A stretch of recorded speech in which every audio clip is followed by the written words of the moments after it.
अस्सलामुअलैकुम वरहमतुल्लाहि वबरकातुहू। उम्मीद करता हूँ स्टूडेंट्स आप सब खैर खैरियत से होंगे।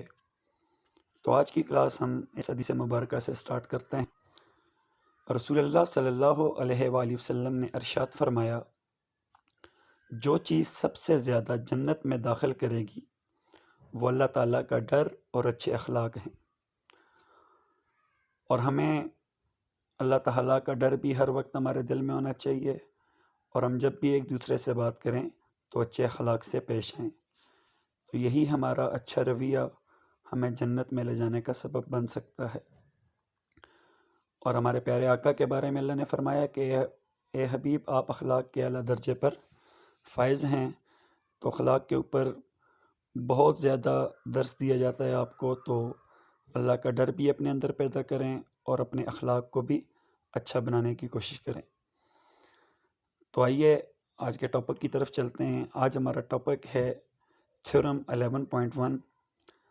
तो थ्योरम 11.1 के अंदर हमारे पास जो स्टेटमेंट है थ्योरम की, वो कहती है कि इन अ पैरेललोग्राम, मतलब कि हमारे पास एक पैरेललोग्राम शेप है जिसमें हमने फाइंड करने हैं अपोजिट साइड और कॉन्ग्रुएंट, कि उसकी जो अपोजिट साइड है वो कॉन्ग्रुएंट हैं, अपोजिट एंगल और कॉन्ग्रुएंट, कि उस पैरेललोग्राम की जो अपोजिट एंगल्स जितने भी हैं वो एक दूसरे के कॉन्ग्रुएंट हैं।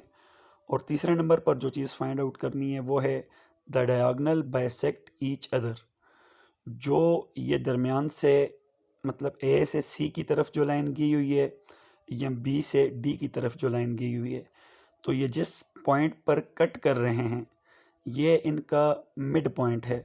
इसका मतलब ए ओ इक्वल होना चाहिए ओ सी के, और बी ओ इक्वल होना चाहिए ओ डी के।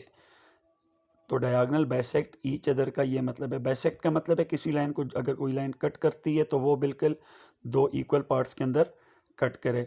ये बात भी हम पहले डिस्कस कर चुके हैं।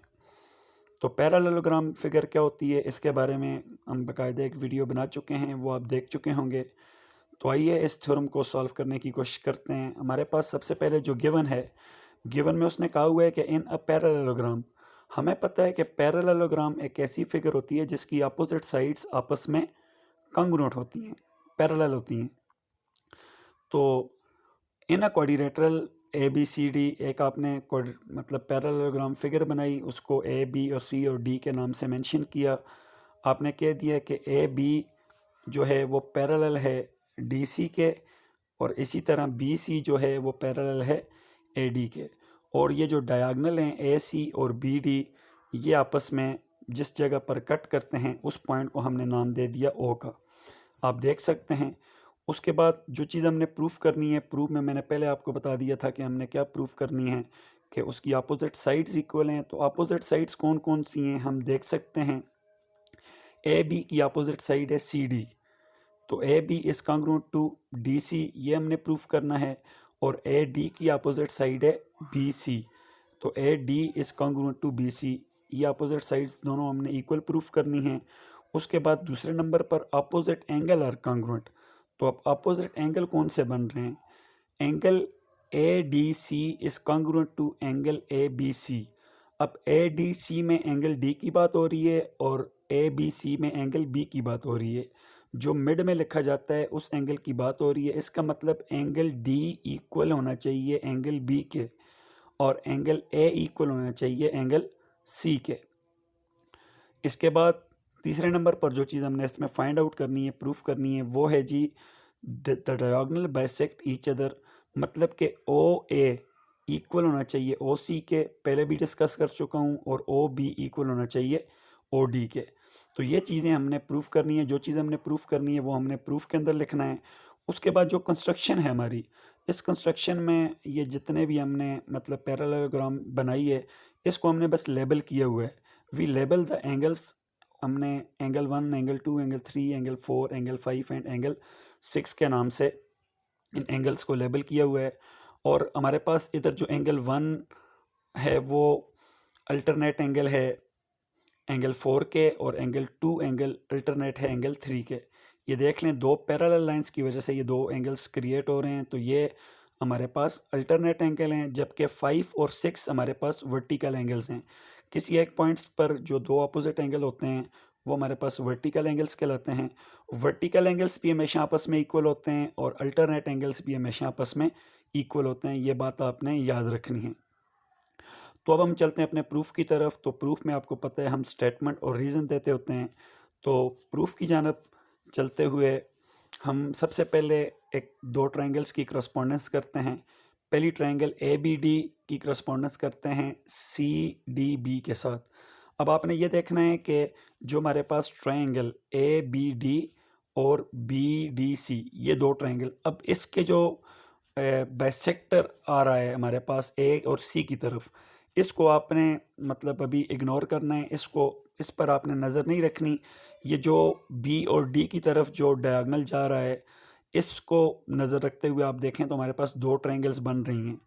अगर सिर्फ इसमें बी और डी का डायगोनल हो, ए और सी का अभी ना हो, तो हमारे पास दो ट्रायंगल जो बनती हैं वो ए बी डी और बी डी सी, ये दो ट्रायंगल्स बन रही हैं। इन दो की हम करस्पॉन्डेंस करेंगे और ट्रायंगल की करस्पॉन्डेंस हम पहले भी सीख चुके हैं कि हम कैसे ट्रायंगल्स को इक्वल कॉन्ग्रुएंट कह सकते हैं। तो इन दो ट्रायंगल की करस्पॉन्डेंस करते हुए हम देखते हैं कि हमारे पास जो एंगल 4 है वो इक्वल है, कॉन्ग्रुएंट है एंगल 1 के। उसका रीज़न है कि वो अल्टरनेट एंगल है। इसी तरह एंगल 2 जो है वो कॉन्ग्रुएंट एंगल 3 के, वो भी हमारे पास अल्टरनेट एंगल है। ये बात मैंने पहले आपको बताई है कि एंगल 1 देखें एंगल 4 के अल्टरनेट है और एंगल 2 एंगल 3 के अल्टरनेट है, और अल्टरनेट एंगल हमेशा आपस में इक्वल होते हैं। तब हमने कहा है कि जो हमारे पास ए बी डी ट्रायंगल है उसका एंगल 2 दूसरी ट्रायंगल जो बी डी सी है उसके एंगल 3 के इक्वल है, और पहली ट्रायंगल का एंगल 1 दूसरी ट्रायंगल के एंगल 4 के इक्वल है। इसका रीज़न ये है कि ये दोनों अल्टरनेट एंगल्स हैं, तो इसलिए हमने कहा है कि ये दोनों एंगल्स आपस में कॉन्ग्रुएंट हैं। इसके अलावा जो हमारे पास बी डी लाइन है, आप देखें तो बी डी लाइन दोनों ट्रायंगल्स के लिए एक ही लाइन है, सेम लाइन है। तो मतलब बी डी लाइन की जो लंबाई, जो लेंथ है, वो दोनों ट्रायंगल्स के लिए सेम है।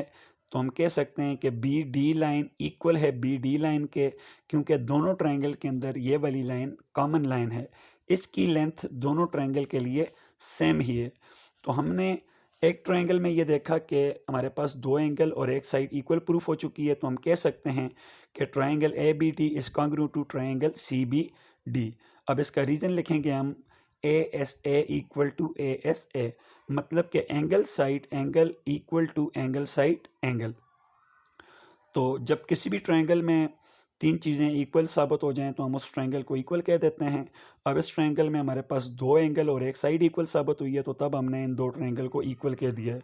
तो जब कोई भी ट्रायंगल इक्वल साबित हो जाए तो इसका मतलब है उसकी हर अपोजिट साइड, मतलब हर करस्पॉन्डिंग साइड और हर करस्पॉन्डिंग एंगल आपस में इक्वल होता है। तो तब हम लिख सकते हैं फिर A B is congruent to D C and A D is congruent to B C, क्योंकि corresponding side of congruent triangle always equal.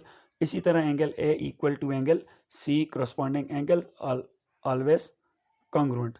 देखें हमारे पास ये हमने इनको इक्वल प्रूफ किए एक साइड की मदद से, तो हमारे पास ए बी साइड फिर इक्वल होगी और ए डी साइड भी इक्वल होगी। तो उम्मीद करता हूँ ये पहली जो करस्पॉन्डेंस है ये आपको समझ आ गई होगी। इसके बाद उन्होंने कहा हुआ है कि angle 1 is equal to angle 4, तो मतलब ये हमने प्रूफ किया हुआ है। एंगल 2 इक्वल टू एंगल 3 ये भी हमारा प्रूफ्ड है, क्योंकि ये दोनों अल्टरनेट्स एंगल हैं। अगर हम एंगल 1 और एंगल 2 को ऐड करें तो इनका जो आंसर आएगा वो एंगल 3 और एंगल 4 को ऐड करने के बराबर होगा from equation A and B. क्योंकि एंगल 1 और एंगल 2 को ऐड करें तो ये हमारे पास सुप्लीमेंट्री एंगल बनता है, और एंगल 3 और एंगल 4 को भी ऐड करें तो ये हमारे पास एक सुप्लीमेंट्री एंगल बनता है। तो हमारे पास अब angle A D C equal होगा angle B A B C के, मतलब कि एंगल ए इक्वल है एंगल डी के। जो उसने बात की थी कि अपोजिट एंगल हमने इक्वल साबित करने हैं, तो ये देखें हमारे पास एंगल ए जो है एंगल डी के इक्वल है। तो जब भी तीन बात लिखी बातें होंगी कि बी ए डी, तो इसमें जो मिड वाला पॉइंट होता है उस एंगल की बात हो रही होती है। तो इस आप डायरेक्ट भी लिख सकते हैं कि angle A equal to angle D, तो angle D equal to angle B. अब इसके बाद जो हमारे पास दूसरी करस्पॉन्डेंस है वो है हम दो ट्रायंगल्स ले रहे हैं, triangle BOC is correspondence to triangle DOA। तो हमारे पास जो अब देखें तो BOC और ट्रायंगल हमारे पास दूसरी है जो वो है DOA, तो वो है DOA।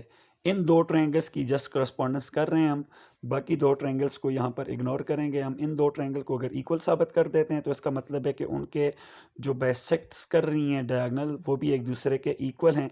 तो यहाँ पर आप देख सकते हैं आपके पास क्या क्या इक्वल है। एंगल BC इक्वल है एंगल AD के, क्योंकि BC साइड AD के इक्वल है, ये हम पहले प्रूव कर चुके हैं पहली ट्रायंगल की करस्पॉन्डेंस में। और एंगल 5 जो है वो एंगल 6 के इक्वल है। उसका रीज़न मैंने आपको बताया था कि एंगल 5 और एंगल 6 आप एक दूसरे के वर्टिकल एंगल्स हैं, तो वर्टिकल एंगल्स एक दूसरे के हमेशा इक्वल होते हैं। तो इसके अलावा उसने एंगल 3 को एंगल 2 के इक्वल लिया हुआ है, तो ये हमने ऑलरेडी ऊपर प्रूफ किया हुआ है। आप देख सकते हैं कि सेंस के नीचे हमारे पास एंगल 2 इक्वल टू एंगल 3 जो हमने प्रूफ किया था पहली ट्रायंगल की करस्पॉन्डेंस के अंदर।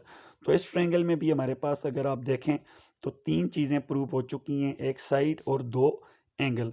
तो जब किसी भी ट्रायंगल के अंदर दो साइडें और एक एंगल या कोई भी तीन साइडें इक्वल प्रूफ हो जाएं तो वो दो ट्रायंगल आपस में इक्वल होती हैं। तो अब हम कह सकते हैं कि OC equal to OA and OB equal to OD।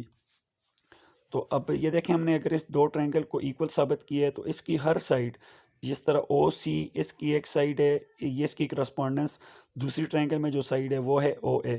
तो हम कह सकते हैं कि OA OC के इक्वल है और OB OD के इक्वल है, क्योंकि हर करस्पॉन्डिंग साइड और करस्पॉन्डिंग एंगल कॉन्ग्रुएंट ट्रायंगल का आपस में इक्वल होता है। उम्मीद करता हूँ आपको अच्छे से समझ आया होगा। अगर फिर भी किसी का कोई क्वेश्चन हो, किसी को कोई पॉइंट समझ ना आया हो, तो वो उसके बारे में क्वेश्चन कर सकता है। काइंडली इस वीडियो को 2 से 3 मरतबा देखें आप।